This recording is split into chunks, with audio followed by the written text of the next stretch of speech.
The fight business is a ruthless one, and sometimes even the most promising career can take a turn for the worst. These fighters hit a downslide out of nowhere, falling into a major decline after one bad night at the office. Here are 5 UFC fighters who lost everything after tough losses. It's time! Cody Garbrandt. There was a time that Cody Garbrandt looked like he could well be the greatest fighter in the sport. Or at the very least, one night in there with Dominic Reyes that made the fans really sit up and take note. Cody came into that fight with a few decent wins under his belt, but in reality, virtually nobody expected him to piss up the divisional GOAT Cruz like he did. Cody was on fire, dancing and ducking his way out of danger while landing huge counter shots that broke through the Dominator's masterful footwork and head movement system. After winning the unanimous decision, this young Team Alpha male product looked like he was set to take over the fight game, and a showdown against his ex-teammate TJ Dillashaw at UFC 217 seemed like the perfect platform for him to start to really build his name. But here's where things started to get a little dicey for Cody. After knocking down Dillashaw with a huge head kick in round 1, Cody succumbed to a pair of knockdowns and a TKO loss in round 2. Sure, losing to someone as good as Dillashaw wasn't the end of the world, but from here, Garbrandt's career began to unravel. A rematch with TJ led to an even quicker knockout loss, this time in the first round. And then a comeback fight against Pedro Munoz showcased Cody's lack of real fight IQ, as he got dragged into a brawl that he didn't quite have the chin for. After 3 knockout losses in a row, he went 1-1 with a huge KO win over Rafael Assunção, before being shut out by Rob Font over 5 rounds. With a record of 1-4 in his last 5, Cody decided to step down to the flyweight division in the hopes of changing his fortunes. Unfortunately, Kai Kara France was the one who greeted him, and sure enough, it led to yet another first-round knockout.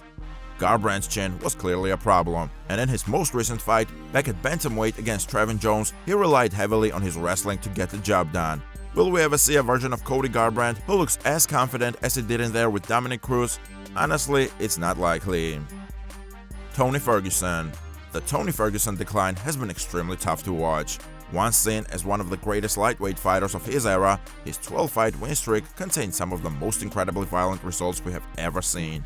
Even when El Cucuy would get hurt by the likes of Edson Barboza, Anthony Pettis, and more, his cardio and uncoachable desire to win would always see him find a way back into the fight. Ferguson was just a total warrior in there, a man of truly ridiculous self-belief.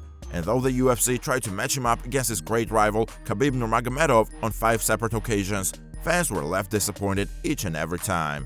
But once Tony attempted to go 13 fights unbeaten, that's when he ran into his biggest challenge to date. At the time, Justin Gaethje was reinventing himself as a more methodical fighter, which, in contrast to his wilder, more aggressive early years, somehow managed to make him an even more dangerous fighter. And unfortunately for Tony, he met the highlight at the worst possible time. Though Ferguson had his moment, the new and improved Justin Gaethje paced him up for the majority of the 5-round battle. And towards the end, Ferguson's chin was literally the only thing keeping him in the fight. To this day, it's hard to know how he withstood those punches. In the end, the referee saw enough and called the fight off as a TKO. And from there, Tony was truly never the same again. Now 0-5 in his last 5, Ferguson has been beaten and dominated more often than not. And even in a fight that saw him showing some pretty decent output, like his fight with Michael Chandler, a huge front kick to the face left him totally unconscious on the mat. A nasty decline for this bona fide lightweight legend. BJ Penn. Speaking of bona fide lightweight legends, the story of BJ Penn's career was truly a tale of 2 halves. Once seen as perhaps the most naturally talented fighter to ever grace the octagon, Penn managed to make good on his clear potential, winning UFC titles in 2 different weight classes, beating a host of huge names in the process. Penn somehow managed to get his black belt in Brazilian Jiu-Jitsu in just 3 years, a shockingly quick rise from total novice to highly skilled practitioner. And he wasn't just a grappler either. Penn had some insanely good hands, boasting one of the cleanest boxing games in the sport at the time. But his prime would not last quite as long as most of us would have hoped. And after dropping a tough fight to George St. Pierre in the rematch at 170, before then losing his title to Frankie Edgar the following year, we started to see the wheels fall off. And boy did they fall off. Penn only managed to win 1 fight in his final 11 walks to the UFC octagon, A shocking run of form that saw him take on some major damage at the hands of guys like Nick Diaz, Yair Rodriguez, Frankie Edgar, and Rory McDonald. Problems outside of the cage in his personal life only served to make the BJ Penn decline even more dramatic. By the time he left the UFC, his career had turned into more of a joke than anything else. You were more likely to see a video of Penn in a street fight than getting his hand raised in the octagon when all was said and done, and largely fell on older fans of the sport to try and reason with the newcomers, as they did their utmost to convince the younger generation that BJ Penn was once in fact a great fighter. This guy was once a very credible GOAT candidate, but by the time he retired, he had fallen very far. MMA has a lot of great success stories, but there's no denying that this is a sad one. Dominic Reyes. It's crazy how much things can change in one fight. Most people who watched Dominic Reyes rising through the ranks of the light heavyweight division knew that he was a prospect worth keeping an eye on. He had fast, accurate hands, and his lengthy and athletic frame for the division made it seem like this dude had all of the ingredients needed to become a real threat up top. His knockout win over the former middleweight king Chris Weidman only served to further his status as one to watch. But when the UFC decided to match this untested prospect up against the great Jon Jones, virtually no one expected him to have any real impact on the divisional GOAT. However, the fight itself was far more competitive than anyone had predicted.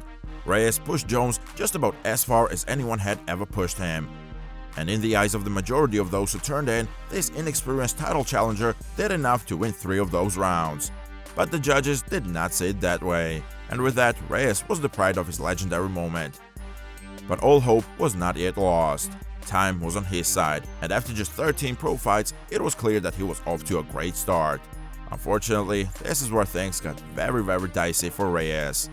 In his next battle, he came up against the legendary Polish power of Jan Blachowicz, succumbing to a brutal second-round KO. Then another future champion in Jiří Procházka managed to land a highlight reel spinning elbow on him to put him out for the second consecutive time. And then in his third outing since the Jones bout, Reyes was KO'd in just 80 seconds by Ryan Spann. All of a sudden, the conversation shifted. Now this 33-year-old is 0-4 in his last 4 with 3 vicious KO defeats in a row. Some fans even think that Dominic Reyes should consider retirement, which is a crazy thought, considering how close he came to handing Jon Jones his first legitimate defeat. It's hard to know exactly what went wrong for Reyes, whether it was just one amazing night at the office or simply a string of unfavorable matchups. But either way, the notion of him recapturing a place at the top of the division seems a little far-fetched now. Johnny Hendricks. While we're on the subject of extremely narrow and controversial losses to all-time greats, how could we not give a mention to Johnny Hendricks? Because while Dominic Reyes came very close to beating Jon Jones, even his performance pales in comparison to the one turned in by Big Rig in there with George St. Pierre. When you put on the fight of your life and the judges turn around to you and tell you that it wasn't enough, yeah, that's gotta sting. And for Hendricks, while he did eventually win UFC gold in GSP's absence, when Robbie Lawler rose up and took his crown, Johnny was beset with weight-cutting issues and general performance problems. When Stephen Wonderboy Thompson blasted through him in one round, it started a downward spiral that he never fully recovered from. After missing weight twice in a row at 170 pounds, Hendricks moved up to a middleweight division. After debuting against Hector Lombard and looking somewhat decent in victory, it was still clear that Johnny was far too small for this weight class. But in his second outing as a 185-pounder, things went from bad to worse when he somehow managed to miss weight again. This was just getting embarrassed at this stage, and when Tim Bosch scored the second-round TKO to bring his resurgence to an end, his UFC career then ended on a 2-6 spell of form that saw Paulo Costa totally bulldoze him in Madison Square Garden. And when Big Rig tried his hand at bare-knuckle boxing, he managed to get himself knocked out once again. A great fighter, but the less said about his later years, the better.